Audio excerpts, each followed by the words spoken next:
dan saya termasuk orang-orang yang berserah diri kepada Allah. Apakah sekarang baru kamu percaya? Padahal sesungguhnya kamu telah durhaka sejak dahulu, dan kamu termasuk orang-orang yang berbuat kerusakan. Maka pada hari ini, kami selamatkan badanmu, supaya kamu dapat menjadi pelajaran bagi orang-orang yang datang sesudahmu. Dan sesungguhnya, kebanyakan dari manusia lengah dari tanda-tanda kekuasaan kami. Para ilmuwan telah lama menyelidiki bagaimana pembelahan Laut Merah seperti yang digambarkan Al-Quran dan Taurat bisa terjadi. Suatu penemuan mengejutkan dari penelitian ini adalah punggung bukit di dasar Laut Mati.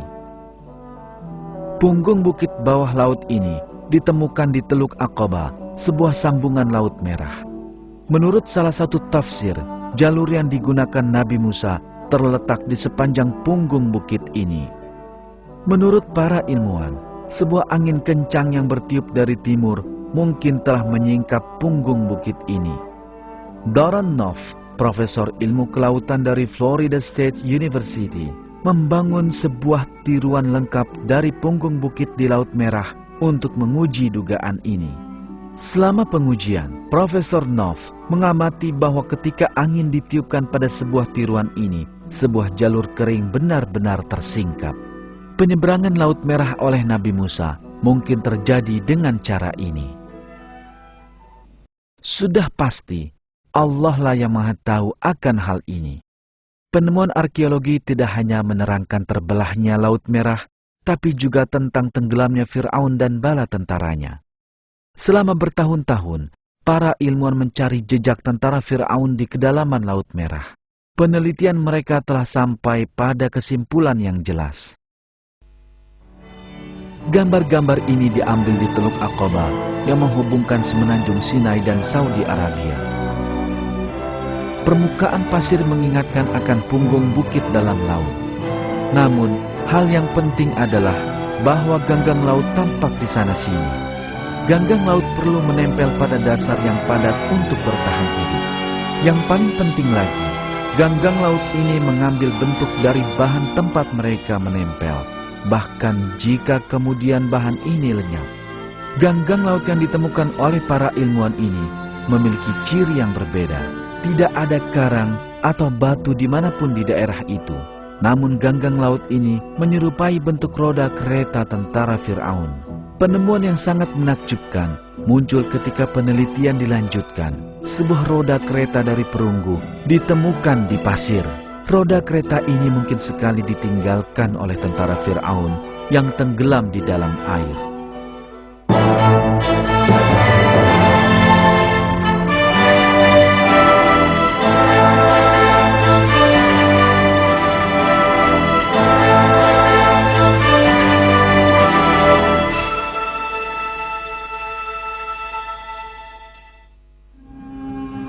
Nabi Musa dan kaumnya menuju ke suatu tempat di mana mereka dapat hidup dengan aman. Namun, selama perjalanan, kebanyakan Bani Israel menunjukkan kelemahan iman dan akhlak. Bani Israel terkena pengaruh budaya Mesir dan menganut sejumlah kebiasaan dan pemikiran sesat mereka. Pertemuan mereka dengan sebuah suku penyembah berhala dalam perjalanan mereka menerangkan kecenderungan menyembah berhala ini. Dalam kejahilan mereka, sejumlah orang Israel terpengaruh oleh suku ini dan meminta Nabi Musa untuk dibuatkan berhala untuk mereka sembah. Dan kami seberangkan Bani Israel ke seberang lautan itu.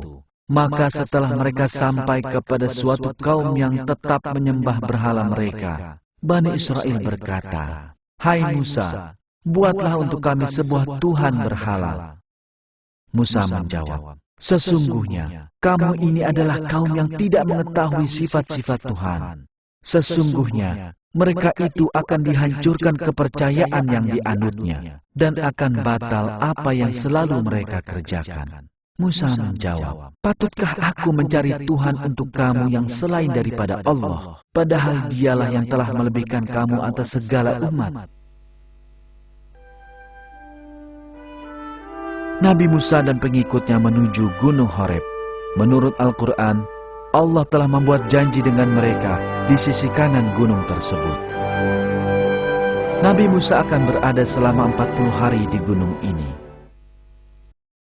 Musa dengan tidak sabar meninggalkan kaumnya di belakang dan berangkat lebih dulu. Ia meninggalkan pengikutnya di bawah pengawasan Nabi Harun. Di gunung, Allah sekali lagi berbicara kepada Nabi Musa. Ia memberi Nabi Musa lembaran di mana perintahnya tertulis dan memerintahkan manusia agar mengikutinya dengan taat. Di saat itulah, orang-orang tak beriman di antara Bani Israel memanfaatkan kesempatan selama ketidakhadiran Nabi Musa. Walaupun banyak mujizat yang telah diberikan pada mereka, mereka membuat sebuah berhala dengan tangan mereka sendiri dan mulai menyembahnya. Berhala ini adalah sebuah sapi emas. Musa tidak menyadari penyelewengan yang dilakukan oleh kaumnya.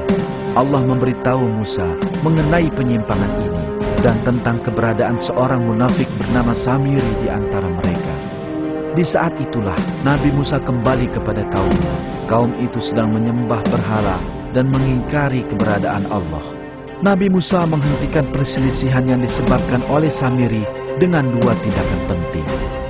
Pertama-tama, ia mengusir Samiri dan kemudian menghancurkan berhala palsu yang ia buat. Berkata Musa, "Pergilah kamu